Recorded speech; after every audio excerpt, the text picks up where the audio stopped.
Entire adult life. I know what it's like to cop an unfair rent increase. I know what it's like to ask for basic repairs and get evicted as a result. And I know what it's like to lose a home you thought you could live in for years. But frankly, I've had it easy. And there are millions of renters out there right now, one rent increase away from eviction or financial stress. For the pensioner who knows that they are one rent increase away from living on the streets. For the family who know that as a result of those rent increases, they'll have to pull their kid out of the local school because they can't afford to live in the local area. Those are the people whose lives are being destroyed right now because the Labor Party is so committed to enshrining unlimited rent increases in this country. Well, Australia is a wealthy country. Australia is a country that is meant to pride itself on giving everyone the basics they need to live a good life. And that is why the Greens are fighting so hard. It was the Greens who stood up for months, being accused by the Labor Party of standing in the way, and actually what we did was secure $2 billion in funding for social housing. And now we are going to use that power to make sure those renters out there are able to live in dignity and know that there are limits on rent increases, a freeze on rent increases that allow them to go and live a good life. Authorised by Further backlash this morning over his suggestion that renters should get a housemate to combat high prices. Political reporter Jennifer Beshwati joins me now live from Canberra. Jen, good morning. He's been labelled out of touch. Yeah, good morning, Anne. Well, the Reserve Bank governor has been accused of missing the point when it comes to the housing crisis, saying that the pressure should be constantly on all levels of government to increase the supply of homes. It's not the responsibility of the tenants to share homes. Now, some have mockingly suggested that Philip Lowe open up his own home to share with tenants. There are lots of views on this issue today.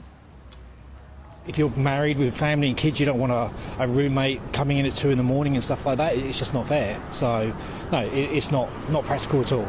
It's not comfortable to live like on top of each other, but with the way that the economy is going, it's almost impossible to live with just one person or live on your own.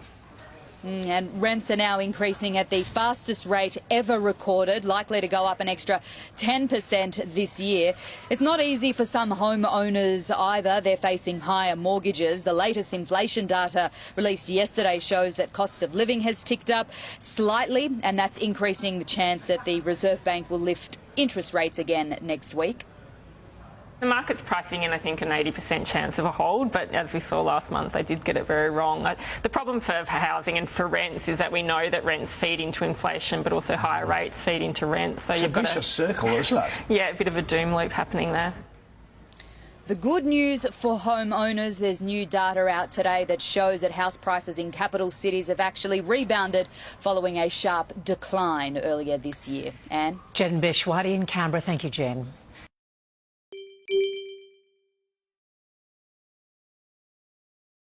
Signs more Sydney families are desperate for help as spiralling power bills become too much to manage. There are lifelines on offer from energy companies, but it's about to become even harder to keep afloat.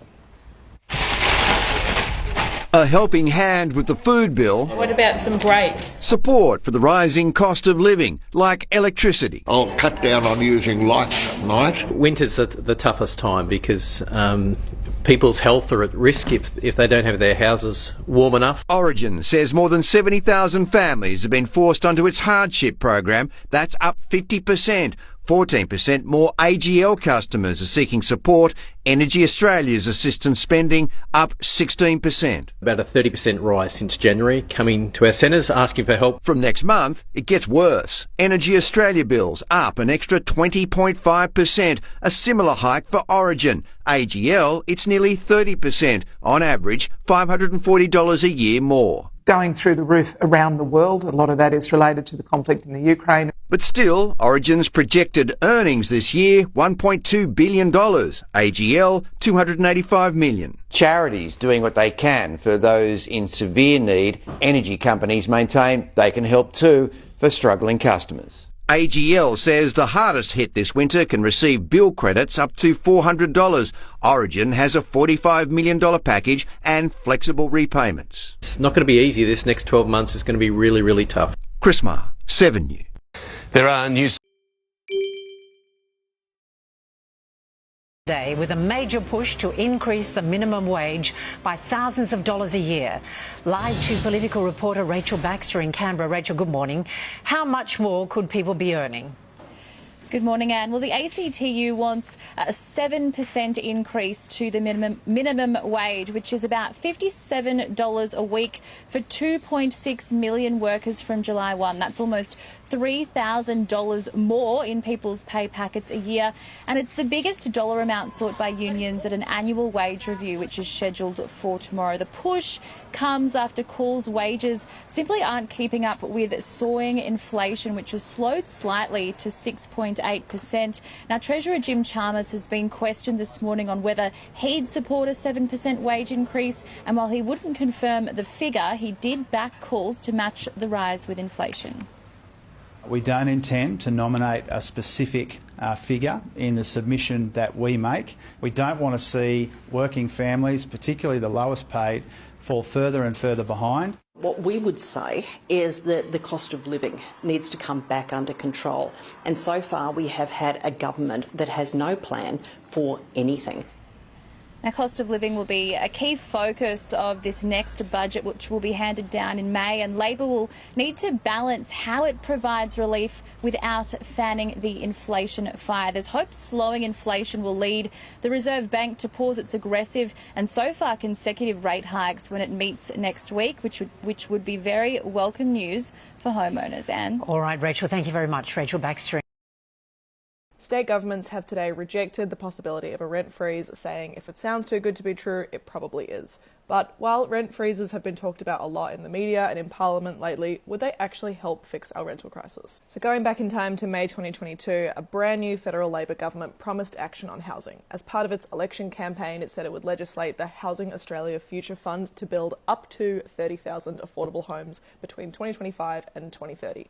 But 13 months on, Australia's housing and rental crises have obviously gone catatonic and show little signs of bouncing back without immediate, drastic intervention. And that's what the Greens have been gunning for all year.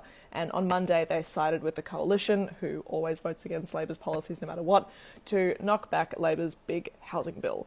And they've been trying to negotiate a better housing policy, and one of their demands was a 2-year nationwide rent freeze and capped rent increases after the freeze lifts, because we currently don't have that on a federal level.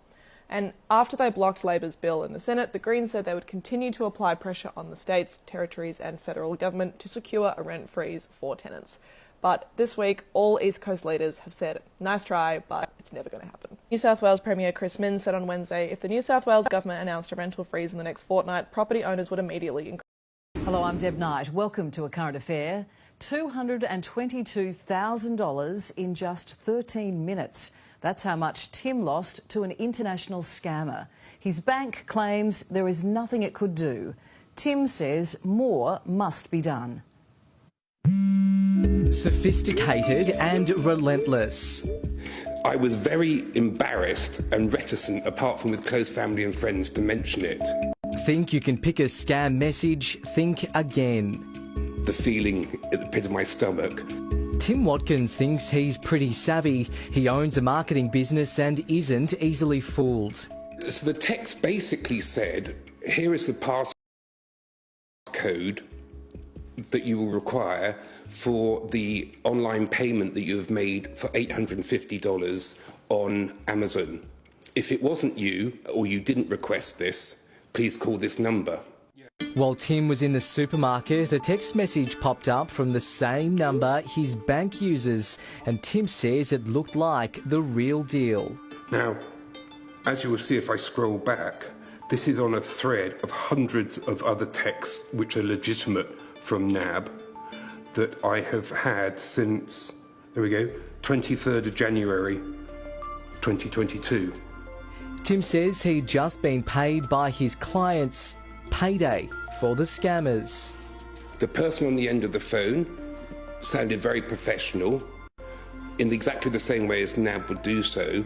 Tim was tricked into handing over one-time passcodes generated in his NAB app. I thought something's not right here. I saw that there had been 10 transactions totalling just over $222,000. So it cleaned out my accounts. It's called spoofing. Scammers use technology to fake their number so it appears